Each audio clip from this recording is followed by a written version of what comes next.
paz do Senhor. Somos gratos a Deus por mais essa oportunidade de estarmos aqui, podendo ter o privilégio de estudarmos a palavra de Deus. Como já é de conhecimento daqueles que já têm nos acompanhado, desde quando demos início ao segundo trimestre deste ano, estamos estudando como tema a Igreja eleita,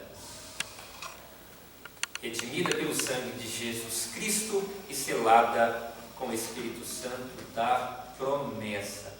Hoje estamos tendo a oportunidade, dando continuação aonde nós havíamos parado.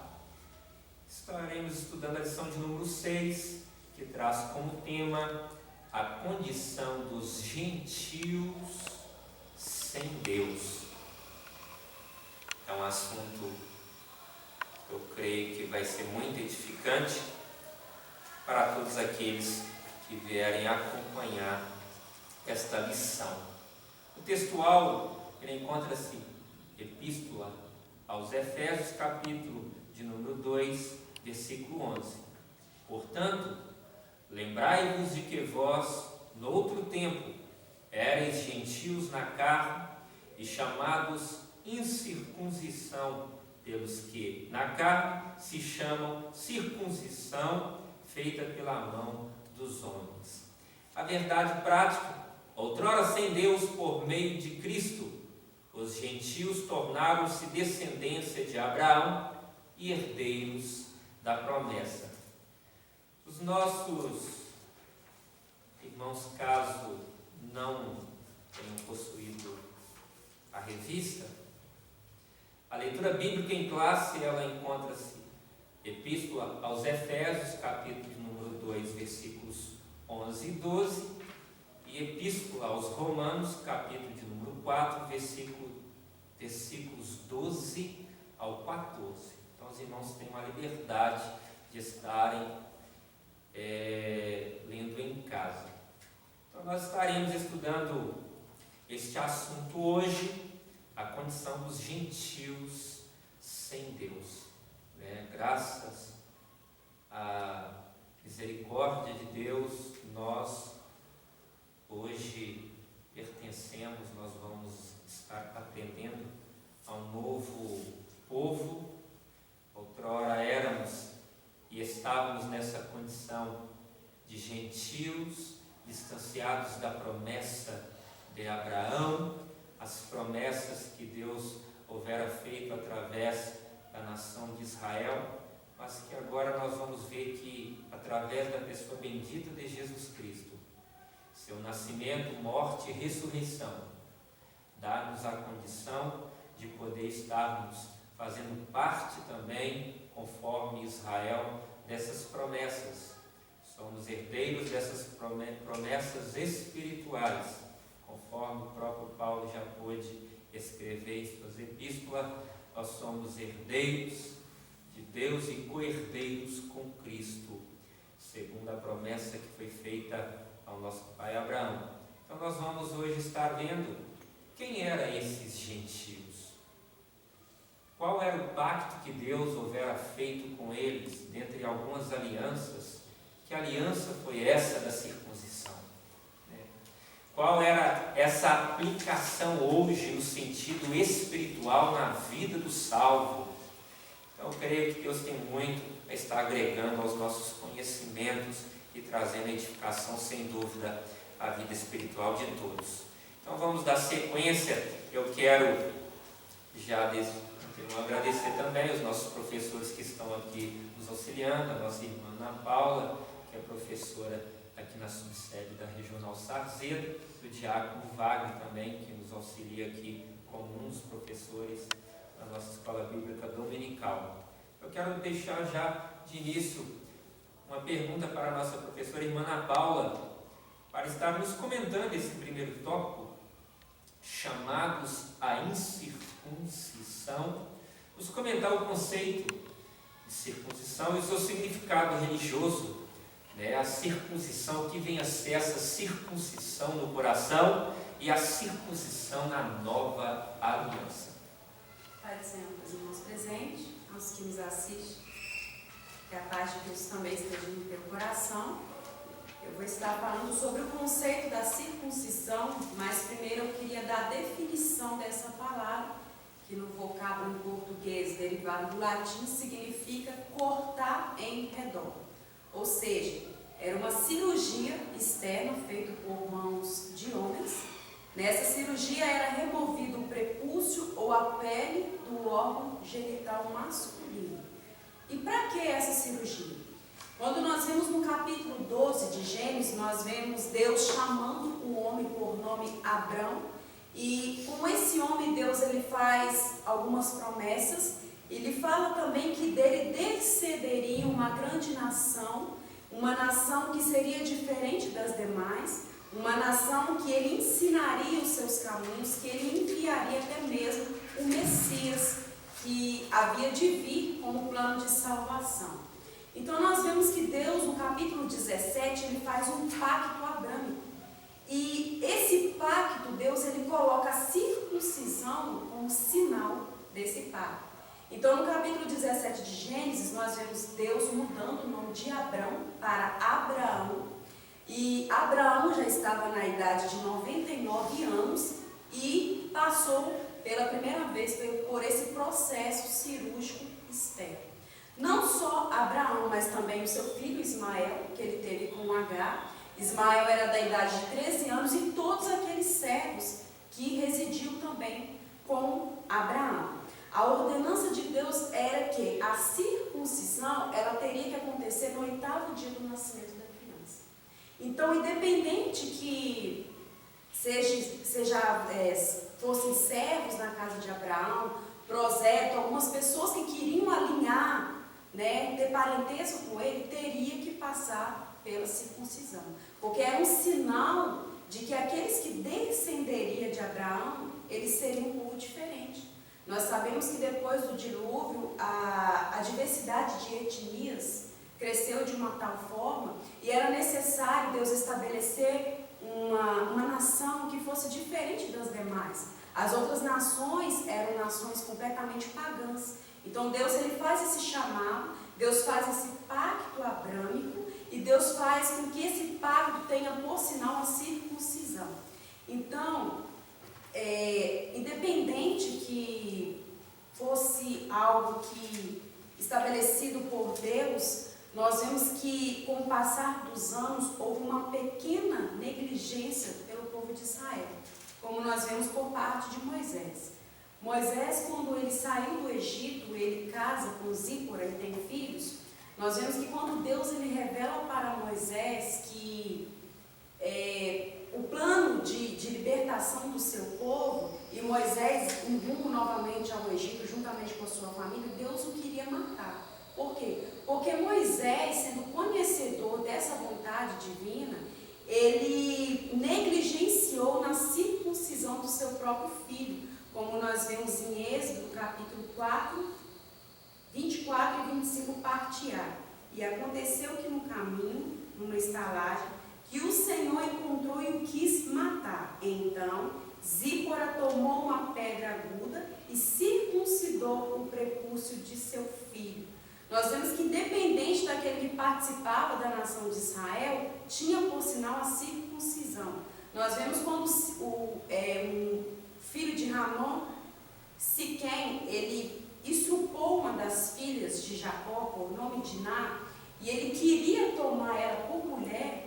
Uma das coisas que Jacó estabeleceu para Siquém é que ele fosse circuncidado, porque ninguém pertenceria à nação de Israel, faria pacto com a nação de Israel, se não passasse pelo processo de circuncisão. E nós vemos que foi negligenciado em partes por Moisés, depois que saiu do Egito, não circuncidar o seu filho, e em partes também pelo próprio povo de Israel, que nós vemos em Josué, quando toda aquela nação havia saído do Egito, Josué, o Senhor fala com Josué que eles haviam sido circuncidados, mas aquela nação andou 40 anos no deserto e jaziam mortos. E aqueles que descenderam dele, que nasceram no deserto, eram tidos aos olhos divinos como incircuncisos. E é tanto que Deus, quando ele fala com Josué que esse povo ele tem que ser circuncidado antes mesmo de adentrar a terra. Aí nós vemos em Josué, no capítulo 5, e no versículo 5, que nos diz assim: porque todo o povo que saiu estava circuncidado, mas nenhum do povo que nascera do deserto pelo caminho, depois de terem saído, haviam sido circuncidados. Então, aos olhos de Deus, aquele povo, uma vez não cumprindo esse pacto, essa promessa, ele era tido como incircunciso, como nós vimos no capítulo 5 e versículo 7 de Josué. Porém, seu lugar pôs seus filhos, e este Josué circuncidou, porque quando estavam circuncisos, porque não circuncidaram no caminho.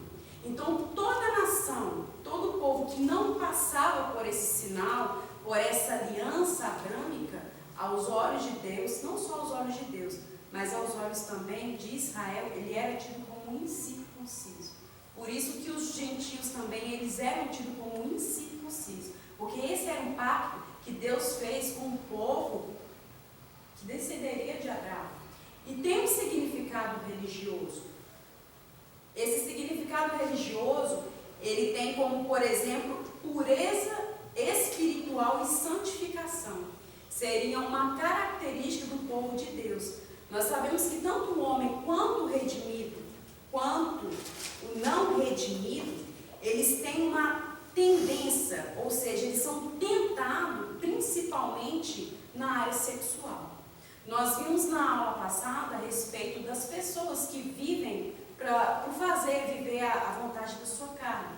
Eles vivem debaixo do jugo do maligno. Eles vivem debaixo da vontade do maligno. Então, para eles ter prática imoral sexual, tanto fez como faz. Que eles já andam no curso desse mundo. Eles já andam por vontade de fazer o que o Deus desse século, ele o obriga a fazer, o faz a fazer. Eles são escravos. Mas nós vemos também Paulo tratando em Gálatas a respeito dessas impurezas, que são as obras da carne, como a lascívia, como a fornicação.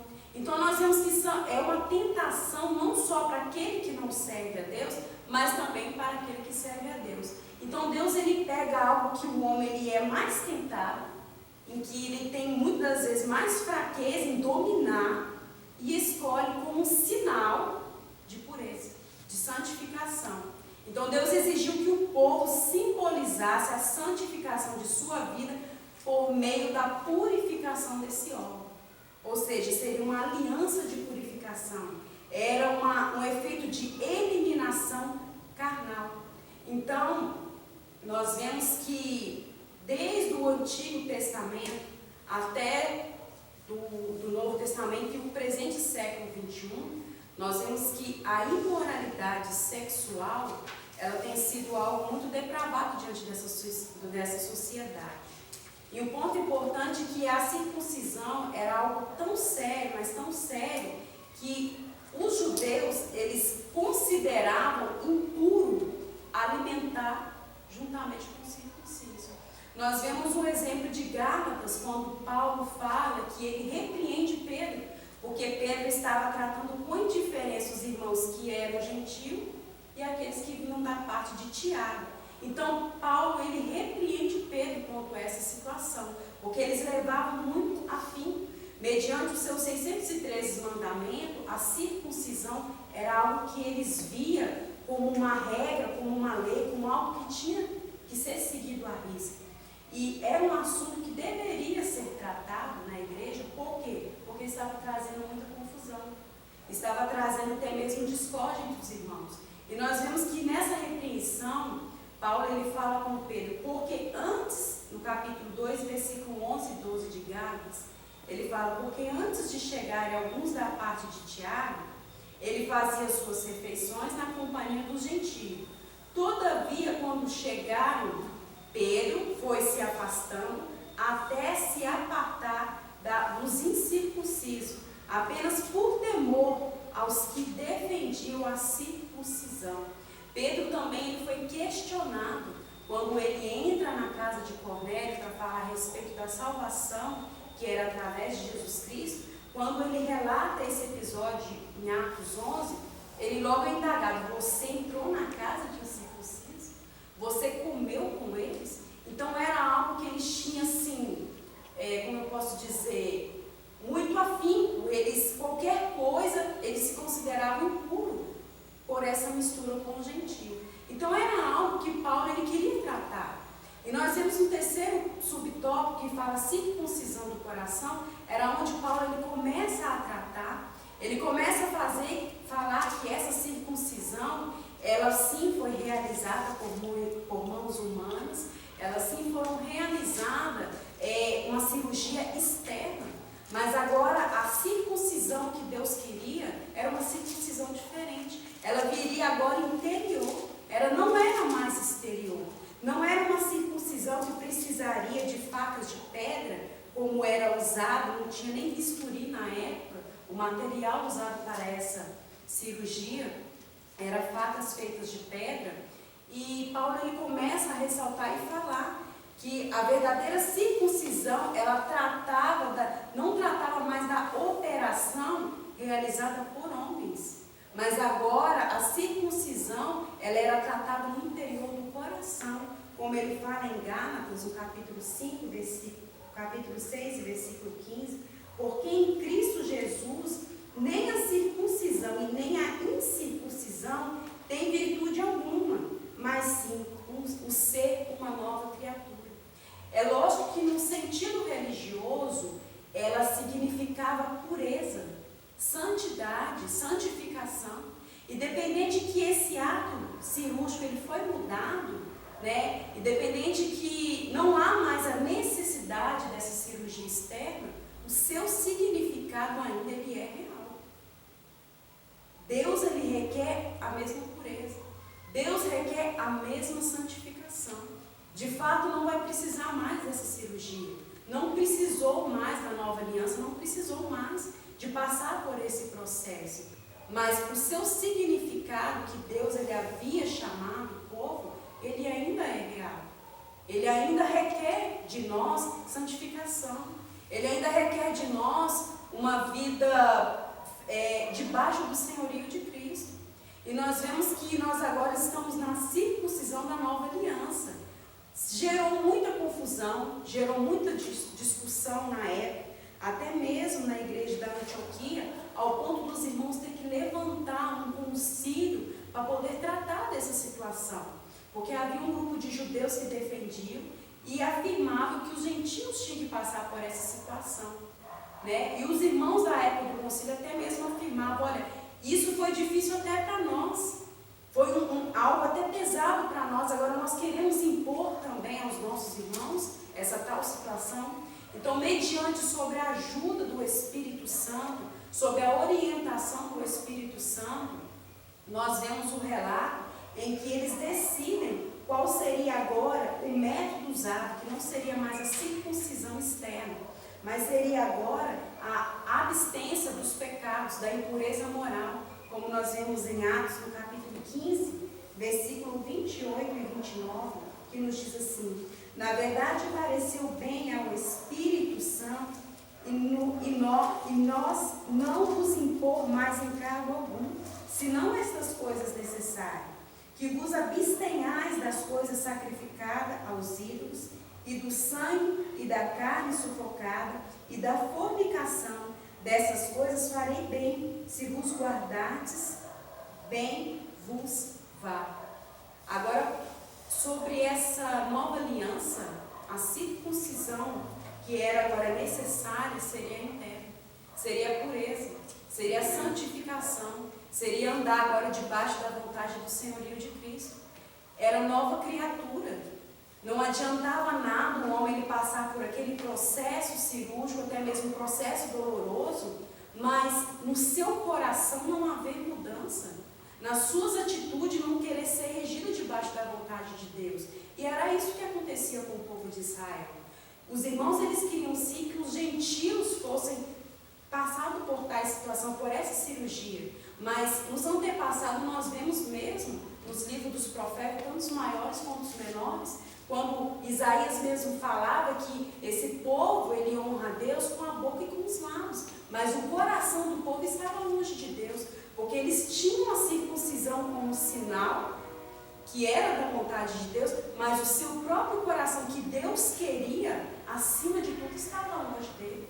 Nós vimos o povo andando na depravação imoral da sexualidade, nós vemos os profetas tratando sobre o adultério que aquele povo cometia, às ocultas, achando que estava escondendo de Deus. Então era um povo que seguiu sim um sinal, seguiu sim uma vontade de Deus no sinal da circuncisão, mas aquela entrega total ao senhorio de Deus eles não entregaram. E isso também Paulo ele tratou agora na igreja que estava em Filipenses, e ele tratou, como eu falei aqui em Atos, em Filipenses 3:3, ele também nos diz que, porque a circuncisão somos nós que servimos a Deus no Espírito e nos gloriamos em Cristo e não confiamos na carne. Nós vemos que essa nova aliança, como eu já tinha falado, não é necessário mais esse processo cirúrgico, mas todo aquele significado que tinha, né, no ato religioso, como significado de pureza, o significado de santificação, isso não ficou nos tempos da igreja dos primeiros séculos. Mas esse processo de santificação ele ainda continua na igreja do século XXI. O mesmo Deus que requer a pureza dos antepassados no Antigo Testamento é o mesmo Deus que requereu também a pureza dos irmãos do Novo Testamento, e é o mesmo Deus também que requer a pureza dos irmãos do século XXI. A circuncisão ela não é algo mais nem externo, mas é algo agora dentro de nós, é nova vida, nova criatura. Pastor Paulo. Glórias a Deus, novidade de vida, né? E interessante que esse conceito de gentil, né, todo incircunciso, ele veio a se enquadrar neste padrão do povo gentil, né? Depois que houve, após o dilúvio, a Bíblia fala acerca do bisneto de Noé, Nimrod, e ali era, né, dominador daquela terra, começou a se destacar-se, e ali começou também a se distanciar de alguns propósitos que Deus havia estabelecido, que até mesmo a questão da propagação dessa adoração monoteísta, né, que viesse a levar essa adoração, né, aos demais povos, e agora ele se contenta naquele espaço territorial onde estava governando, e ele começa a descumprir esses propósitos pelos quais havia Deus já dado ali ao povo. E aí houve aquela ação da parte de Deus de levar aquela confusão, né, ao criar e construir a Torre de Babel, e Deus, para preservar os teus propósitos, para que o nome dele viesse a ser adorado e reconhecido dentre todos os povos, Deus ele faz esse pacto através de Abraão, né? Um dos pactos que Deus fez, né, é o pacto abraâmico, aonde Deus colocou como sinal, conforme foi bem dito, esse ato da circuncisão. E todos aqueles que não fosse dessa linhagem israelita, não viesse a passar por esse ato, eram tidos como incircuncisos, ou seja, impenitente. Eram aqueles que já desde a linhagem lá de Nimrod desobedeceram a palavra de Deus, o propósito de Deus. E aí vieram a serem conhecidos como os povos gentílicos. Todas as nações, depois dessa ação de Deus na Torre de Babel, em trazer aquela confusão e levar a diáspora, né, levando os povos assim, aquela aquela confusão de línguas e cada um indo para certas localidades diversas, né? Ali nós vemos que Deus, já na sua soberania, Ele escolhe esse povo Israel, dentre tantos, e coloca sobre eles este sinal, que através deles os demais povos viessem a conhecer o único Deus verdadeiro. E esses que não viessem a pertencer a Israel seriam os povos gentílicos. O que é interessante é que na época do dilúvio, Deus ele trouxe um juízo, devido àquela incredulidade daquele povo na época antediluviana. E Deus traz o juízo, mas Deus ele preservou uma família. Já na Torre de Babel, qual que é a diferença?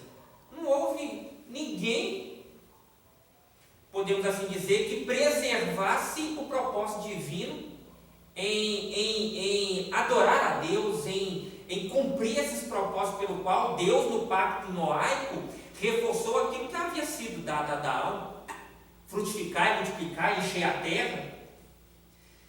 Então aí Deus ele precisa agora,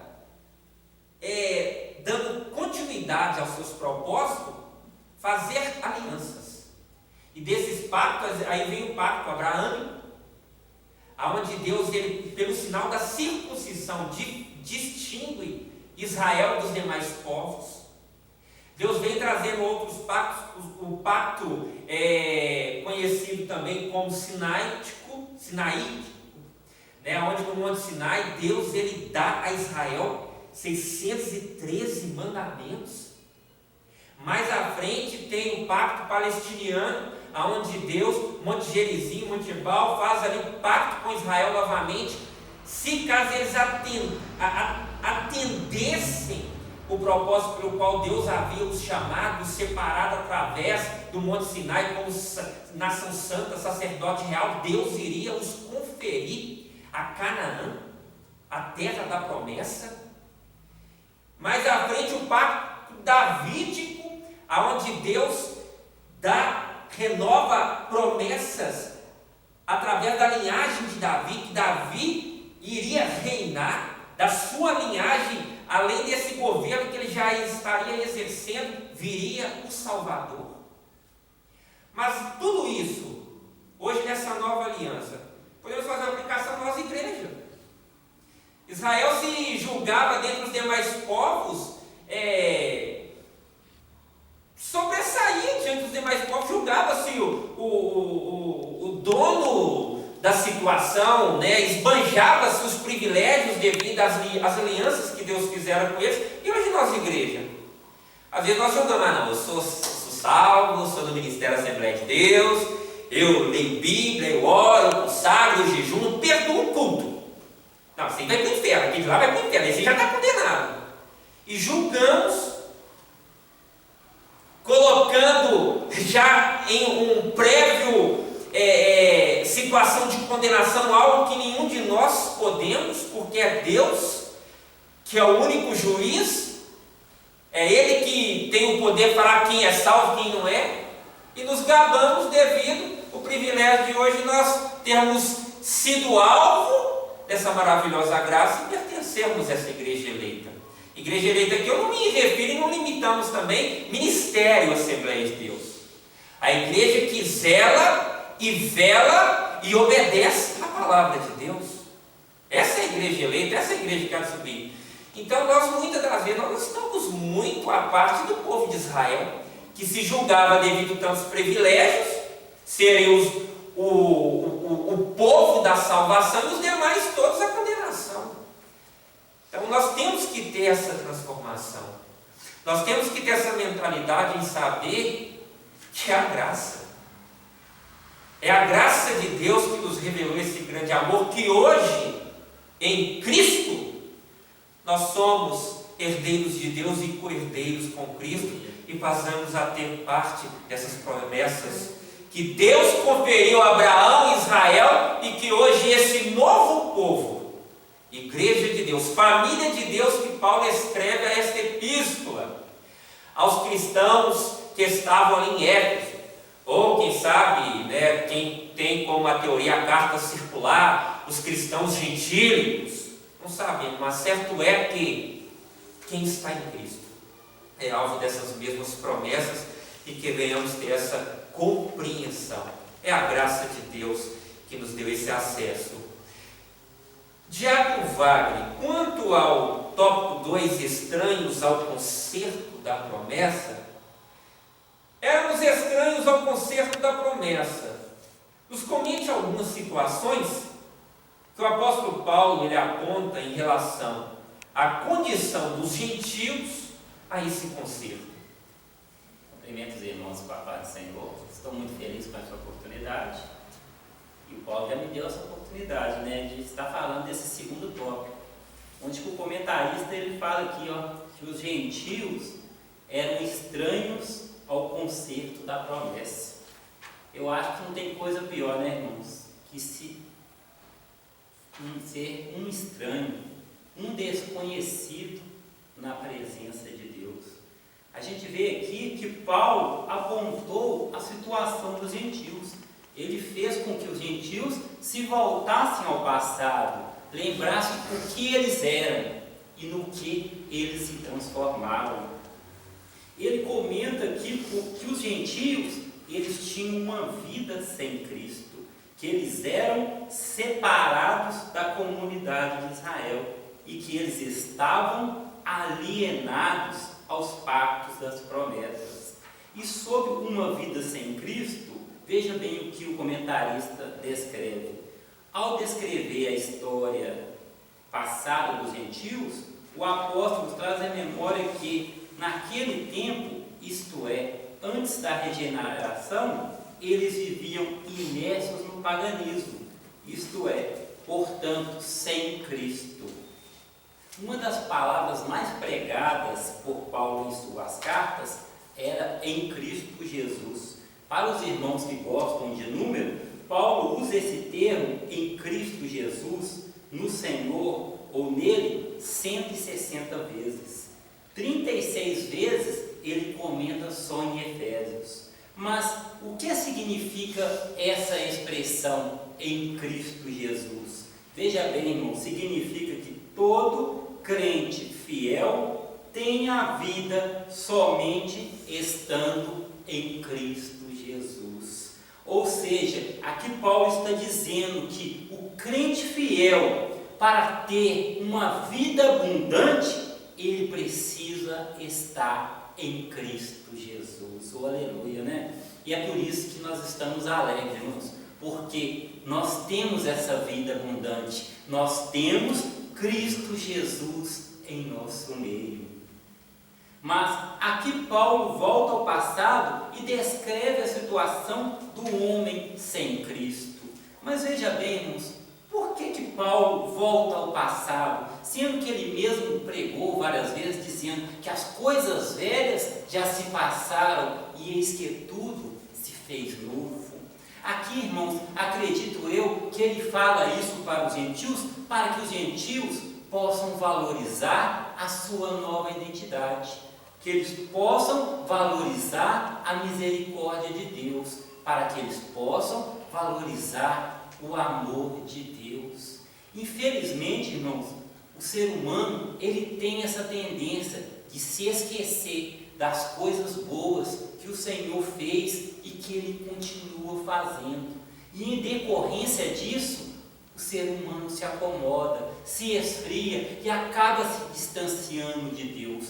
Por isso, vale a pena o homem reprisar, pôr na sua mente, no seu coração, do que ele era e do que ele se transformou. Que ele não era nada e hoje ele é tudo. Não porque ele merece, mas porque a misericórdia de Deus atuou na sua vida. Aleluia, E agora ele se volta para os gentios, dizendo que muitos deles eram religiosos, faziam boas obras, tinham fé, mas tudo isso era em prol de um Deus falso, um Deus de mentira.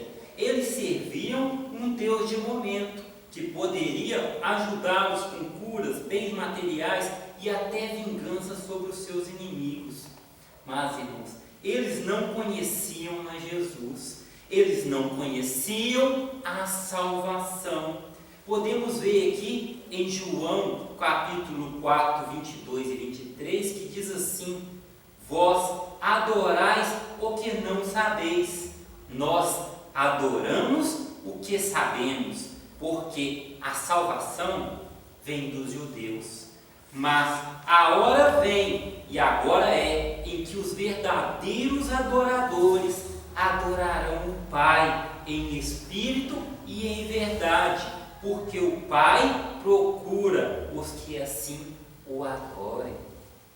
A gente pode ver aqui que Jesus comentou isso, que os gentios, eles adoravam aquilo que eles não sabiam, mas os judeus, eles adoravam a verdade, eles adoravam aquilo que será eterno. Então, a salvação tem que vir dos judeus, porque eles acreditavam na verdade. Mas, veja bem, Jesus aqui ele deixou uma deixa, mas eis que o nosso Pai está procurando os verdadeiros adoradores. Não os adoradores de mentira, não os adoradores que o adoram por interesse ou por vaidade, mas sim os que o adoram pelo que ele é, os que o adoram em espírito e em verdade. Oh, aleluia! E agora vamos falar um pouco desse subtópico, do segundo subtópico, que fala separados da comunidade de Israel. Eles estavam excluídos, não só dos símbolos externos, mas também não faziam parte do povo escolhido. E, consequentemente, não podiam usufruir dos privilégios da aliança de Abraão. Veja bem aqui que o comentarista está dizendo que os gentios não tinham o direito de usufruir dos privilégios da aliança, porque eles não eram filhos de Abraão. Em Mateus capítulo 15, do versículo 22 a 28, vai contar uma história que reflete um pouco sobre isso. Fala de uma mulher cananeia, que ao encontrar Jesus, ela olha para Jesus e diz: Senhor, filho de Davi, tem misericórdia de mim. A minha filha está endemoniada, vem libertá-la. Naquele momento, Jesus se cala, ele fica calado. Ele não entendeu, aquela mulher chamou Jesus de Senhor, chamou Jesus de Mestre. Ela chamou Jesus do Messias.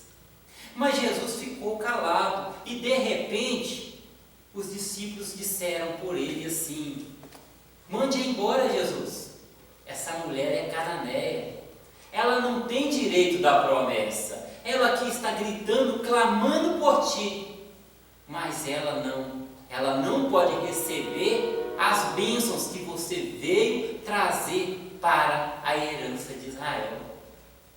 E Jesus confirma isso e fala assim com ela: eu não fui enviado senão as ovelhas perdidas de Israel. Aqui ele está confirmando que a sua prioridade era buscar as ovelhas perdidas de Israel.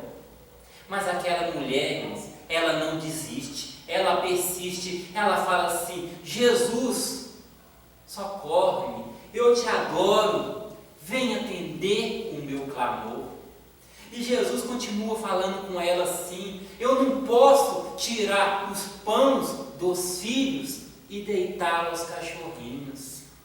Ou seja, ele está deixando bem claro para aquela mulher que ele era o pão da vida e que ele veio trazer o alimento para o povo de Israel.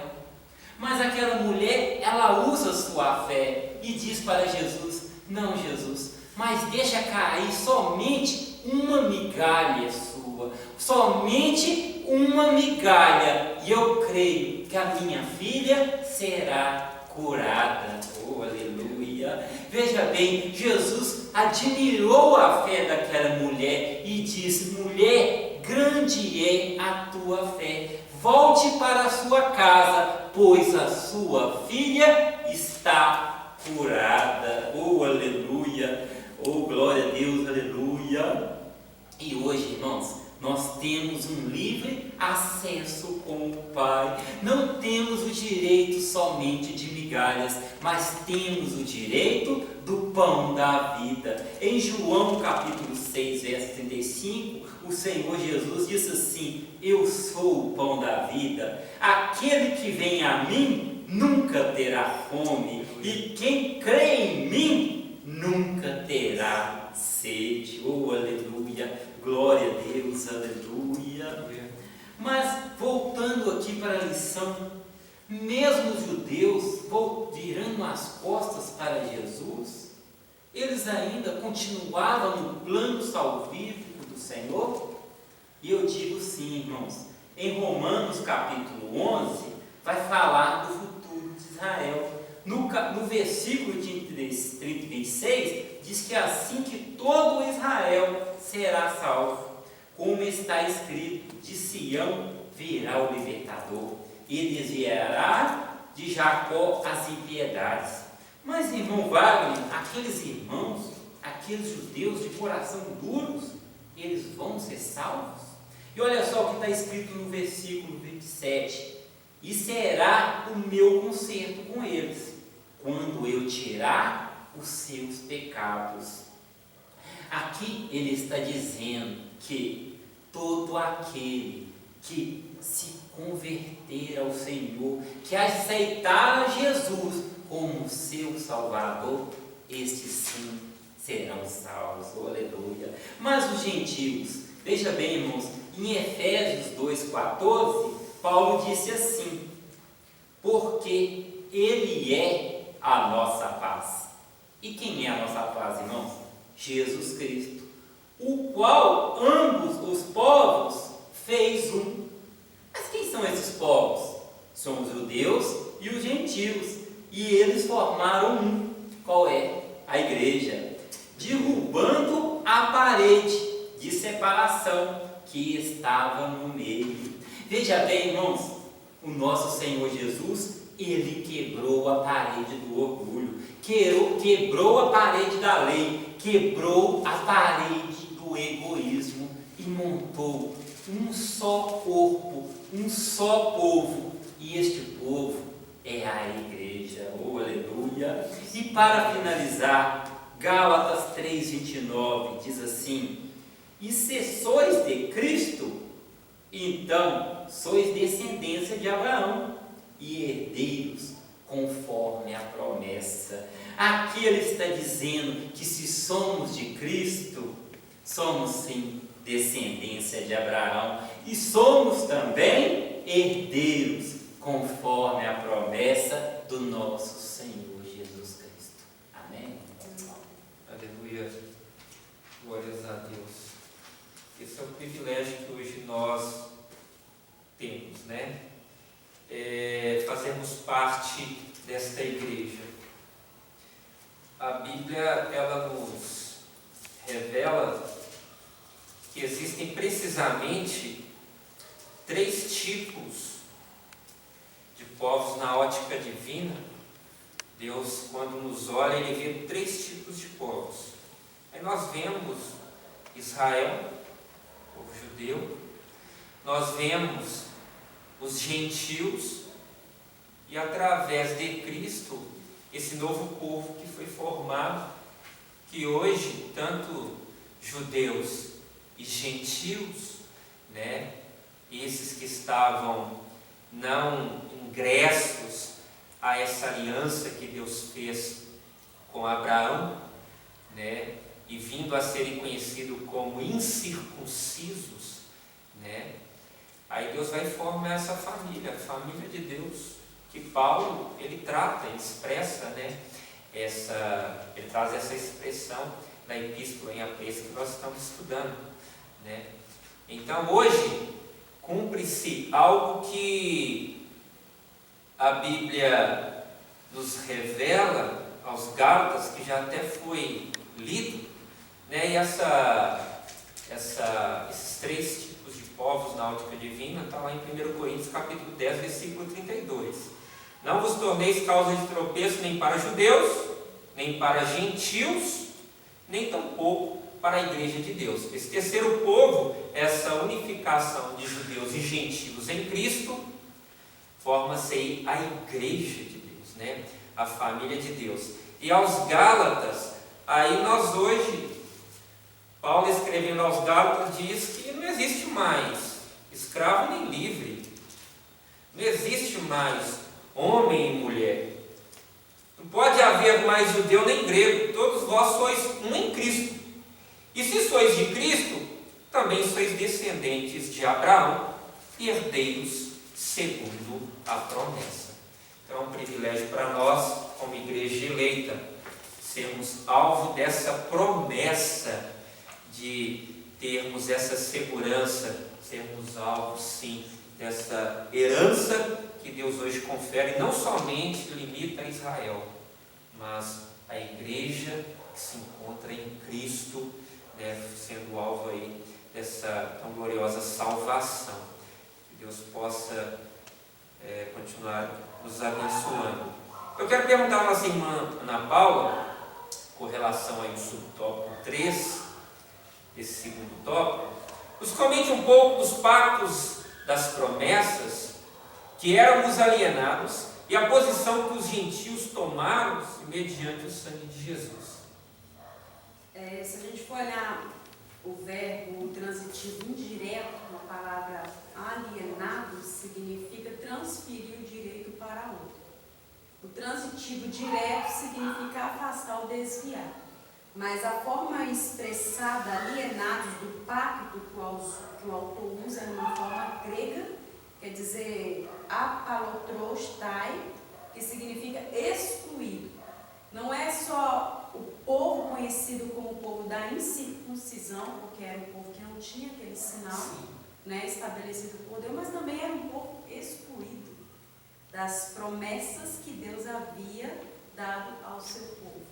Então, os judeus, eles não tinham esse conhecimento da promessa, ele não tinha todo aquele conteúdo maravilhoso que Deus deu ao seu povo. Eles não tinham conhecimento sobre o advento de um Messias, eles não tinham conhecimento que seria uma virgem que o geraria, eles não tinham conhecimento sobre vários pactos que Deus havia estabelecido com o povo. E nós vimos que na nossa na segunda lição que nós estudamos sobre a sublimidade das bênçãos, mais precisamente no capítulo 1 aos Efésios, nós vemos Paulo convidando os irmãos da igreja a dar louvor pela glória de Deus, pelo fato de os judeus terem sido revelados e creram também na promessa, e aos gentios que não tiveram todo esse conteúdo, foram excluídos dessas promessas, foram ocultados a essas vontades divinas, mas que no Novo Testamento, na Nova Aliança, eles conheceram o mistério revelado de Deus dado através de Cristo como Salvador. Então eles não pertenciam como nação de Deus, eles não tinham tanto conhecimento, não tinha nenhum conhecimento, para falar a verdade, que Deus havia feito ao povo judeu. O povo judeu, eles tinham vários pactos, até mesmo citado alguns pelo pastor Paulo. Um dos pactos que o povo judeu tinha era o pacto abrâmico, quando inicia Gênesis 12, quando Deus ele faz a promessa para Abraão, e foi de Abraão que surgiu o povo hebreu, ou seja, seria uma nação de fundação física e espiritual, que andaria debaixo do senhorio de Deus. O pacto mosaico, o povo de Israel, eles não andariam conforme o seu querer, não, Deus ele deu as leis, Deus ele instituiu todo o seu querer, toda a sua vontade, não era simplesmente mais uma nação, mas seria a nação que deveria se diferenciar das demais. Como eu havia falado no princípio, a quantidade de etnias havia crescido muito e o paganismo era algo completamente natural, até mesmo no mundo gentil, né? Mas não para o povo judeu. Então nós vemos também o pacto davídico, quando Deus ele estabeleceu a perpetuidade, né, na família, né, do reino davídico, que Cristo ele reinaria para sempre, e esse pacto ele veio também a se cumprir e ainda há de se cumprir ainda nos finais dos tempos também. Então nós vemos que o pacto ele tem como sinônimo a aliança, ou seja, um acordo entre duas ou mais pessoas. Nós vemos que por mais que esse pacto, essa aliança, ela foi feita exclusivamente com Abraão e seus descendentes, nós encontramos uma brecha quando Deus, na chamada de Abraão, sobre a possibilidade de uma inclusão dos demais povos, quando ele fala que eu abençoarei os que te abençoarem e amaldiçoarei os que te amaldiçoarem, e em ti serão benditas todas as famílias da terra. Então nós vemos que somente após a revelação contida na nova aliança, que descobrimos, que foi descoberto que os gentios estavam também inclusos nesse plano de salvação. Mas essa inclusão foi somente através de Cristo. Não teria outra forma. Se Cristo não tivesse vindo, essa possibilidade de salvação, nós jamais teríamos alcançado ela. Em Gálatas, no capítulo 3, 16, nos diz assim, ó: desse mesmo modo, as promessas foram feitas a Abraão e ao seu descendente. A Escritura não declara aos seus descendentes, como se referindo aos muitos, mas exclusivamente ao seu descendente, transmitindo a informação de que se trata de uma só pessoa, isto é, Cristo. Foi através do descendente, como o pastor Paulo bem falou no princípio, que o povo de Israel achava assim que a salvação era só para eles, somente eles eram alvo da graça, somente eles eram o povo de Deus, que as demais nações não teriam essa possibilidade, né, de ser também elegidos por Deus.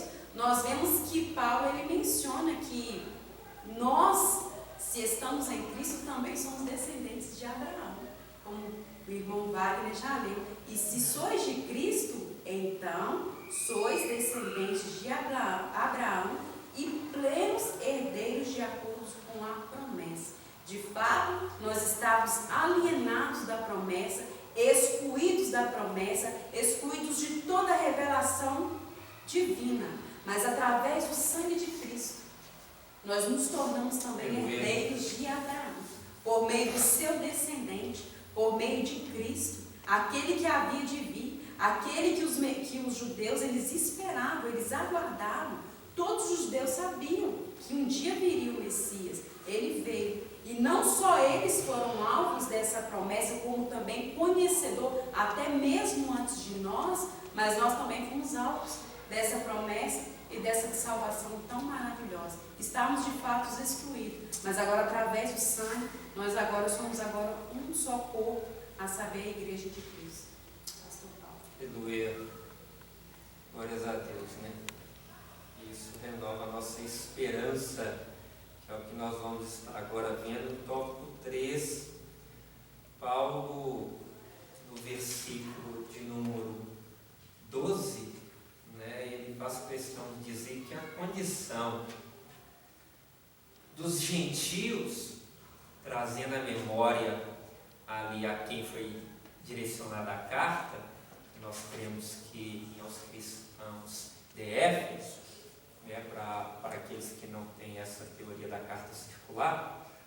Teoria da carta circular porque tem alguns manuscritos, irmãos, que no início não vem expressando o início do primeiro capítulo, direcionado à igreja de Éfeso, conforme eu acredito a maioria das Bíblias aí que os irmãos acompanham. Paulo ele direcionou aos santos que vivem em Éfeso. Já tem alguns manuscritos que não têm essa expressão Éfeso. Então, entende-se como uma carta circular, possivelmente ao público gentil, ou seja, aqueles que não faziam parte, né, da linhagem de Israel, aqueles que não tinham, né, essa herança da salvação, promessas da salvação. Mas interessante que Paulo, no versículo 12, o final do versículo 12 do capítulo 2, que é um dos versículos que nós estamos discorrendo nessa lição de número 6, diz que não tendo esperança e sem Deus no mundo. Né? Então, o terceiro tópico, ele trabalha essa questão sem esperança, desprovidos de esperança. E essa era a condição que os cristãos em Éfeso, encontravam-se antes de terem acesso à salvação. Não só eles, nós, a igreja de Jesus Cristo, né?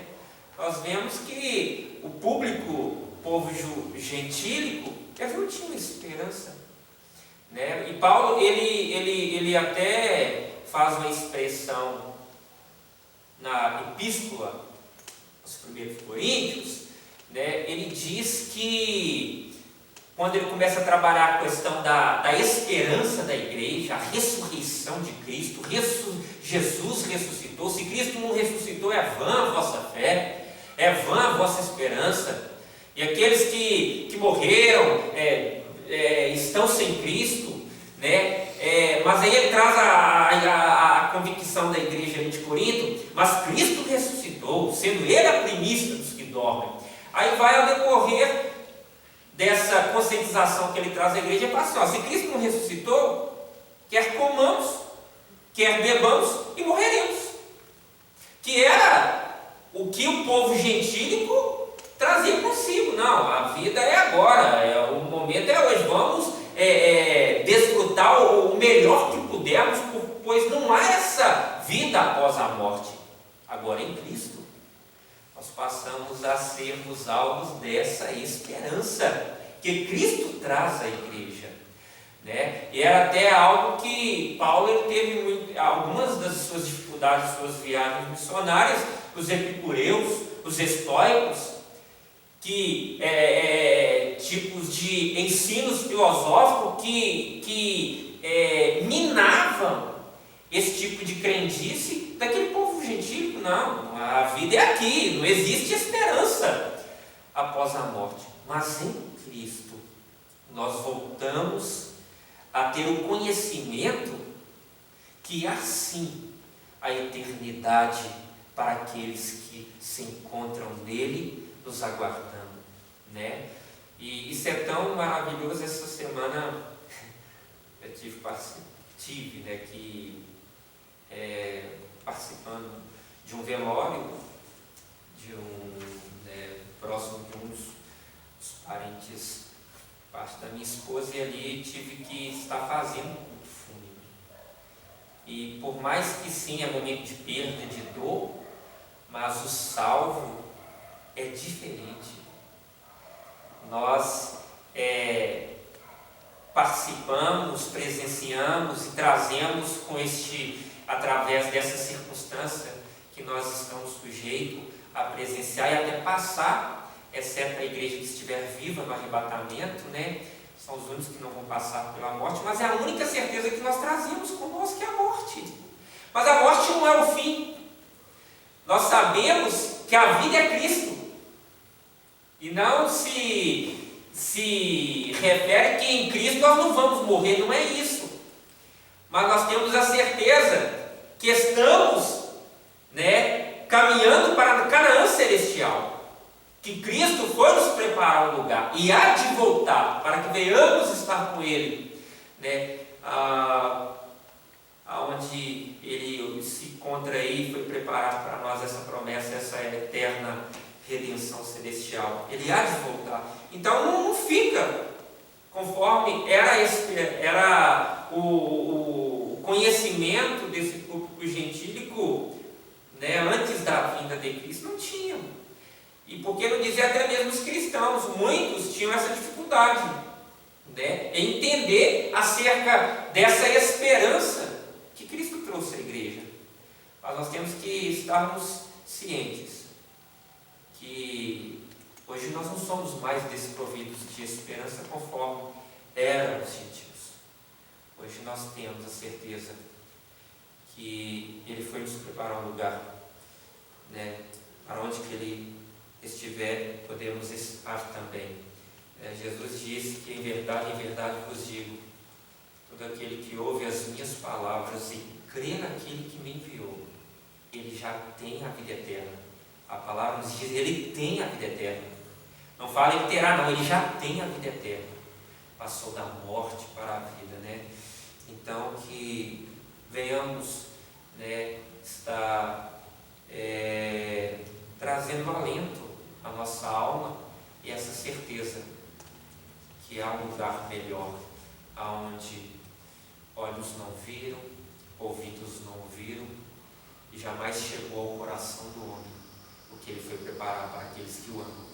Que Deus guarde essa esperança e renove essa esperança na igreja eleita. Finalizando, Diácono Wagner, qual o significado da expressão sem Deus no mundo aos gentios? Só um comentário sobre o que o Paulo falou, né, sobre esse assunto desprovido de esperança. Eu estava me lembrando que quando eu estava no mundo, eu não me preocupava com amanhã, eu me preocupava só com hoje. Eu queria sempre, a todo momento, estar desfrutando das coisas do mundo. Achava que a minha história ia ser somente ali. Que se eu morresse, não tinha nada além daquilo ali. Mas a partir do momento que eu conheci a Cristo, eu passei a entender, irmãos, que a nossa história, ela não acaba aqui nessa terra, neste mundo, não. Vai além, irmãos. Nós vamos continuar a nossa história lá nos céus. Então vale a pena você cuidar do seu corpo, para deixar o Espírito Santo trabalhar na sua vida, porque nós temos, irmãos, uma esperança. Oh, aleluia! E a nossa esperança está em Cristo Jesus. O segundo subtópico diz assim: sem Deus no mundo. A expressão sem Deus não significa que os gentios não serviam ou não acreditavam na divindade. Ao contrário, eles eram politeístas e idólatras, pois acreditavam e adoravam a muitos deuses. Assim, por meio de seu paganismo, estavam alienados do Deus que havia se revelado em Israel. A gente pode ver aqui, irmãos, que o ser humano, ele foi criado para adorar o Criador. Quando o foco sai do Criador, ele continua com o seu anseio, com a sua vontade de adorar. E o que ele faz? Começa a adorar outras coisas, começa a adorar a outros deuses. E veja bem, sem Deus no mundo, aqueles homens, aqueles gentios, eles entraram na perdição. E eles começaram a adorar a várias divindades. Para os irmãos terem uma ideia, no Egito, antigamente, eles adoravam tantas divindades que diz que cada dia do ano era celebrado, era comemorado a adoração a um Deus. Então aqui a gente pode ver que eles tinham 365 deuses. A gente pode ver aqui que você adorar uma santidade, você não vai estar somente recebendo, porque eles fazem assim, eles te dão com a mão e puxam com a outra. Você passa a ser escravo, e aquela escravidão vai te dar sofrimento, vai te trazer angústia, solidão. E a gente pode ver que a situação deles ainda pioraram, porque eles viram que o Deus de Israel, ele se havia se revelado em Israel, e eles ficaram alienados. Alienados significa deslocado ou afastado. Em Êxodo 19:5, Deus fala com Israel assim: olha, agora pois, se diligentemente ouvires a minha voz e guardarem o meu conceito, então será a minha propriedade particular dentro dos povos, porque toda a terra é minha. Aqui o Senhor está dizendo para o povo de Israel: vocês são a minha propriedade particular. Se você escutar a minha voz, se você me obedecer, eu estarei contigo, eu te guardarei e eu te protegerei diante dos seus inimigos. E a gente vê aqui que Josué ouviu o Senhor e ele conquistou a terra prometida. Davi ouviu o Senhor e venceu todas as batalhas que lutou. Ezequias ouviu o Senhor e prevaleceu sobre o exército de Senaqueribe. Jesus, ele ouviu o Senhor, mas ele não deu a sua vida somente pelos judeus, não. Ele deu, irmãos, por toda a humanidade. Em Atos 19, 17, 29, 30 diz assim, que Deus não levou em conta o tempo da ignorância. Anunciou que todos os homens, em todos os lugares, se arrependam.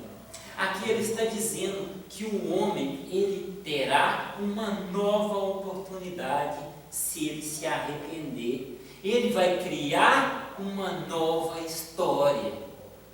Então, irmãos, nós temos uma nova história com o Senhor. Veja bem, antes nós éramos estranhos, sem esperança e sem Deus. E hoje, irmãos, hoje você é salvo, conforme está em Efésios 2:8. Você é filho de Deus, conforme está escrito em Romanos 8:16. Você é amigo de Deus, conforme está escrito em João 15, 14 e 15. Você é protegido de Deus, conforme está escrito em 1 João 5,18. E você, irmãos, para finalizar, você é herdeiro da vida eterna, conforme está escrito em João 3,16. Amém, irmãos? Eu agradeço a oportunidade. Aleluia. Essa era a condição dos gentios sem Deus. Incircuncisos, uma vida sem Cristo, separados da comunidade de Israel, alienados aos pactos das promessas, desprovidos de esperança, sem Deus no mundo. Mas glórias a Deus, através do grande amor de Cristo, nós fomos agora alvo dessa magnitude do amor divino, onde veio a circuncidar os nossos corações, nos aproximando de Cristo e Israel. E quanto a isto, próximo domingo, se Deus nos permitir, estaremos aprendendo. Cristo é a nossa reconciliação com Deus. E contamos com a participação de todos, que os irmãos possam estar neste propósito, até que venhamos aí normalizar esse momento que nós estamos passando. E quanto não normalize, contamos aí através desse recurso e também com a participação dos nossos irmãos que têm nos ajudado. Agradeço a irmã Ana Paula, Diácono Vago, e se Deus nos permitir, até o próximo domingo, em nome de Jesus.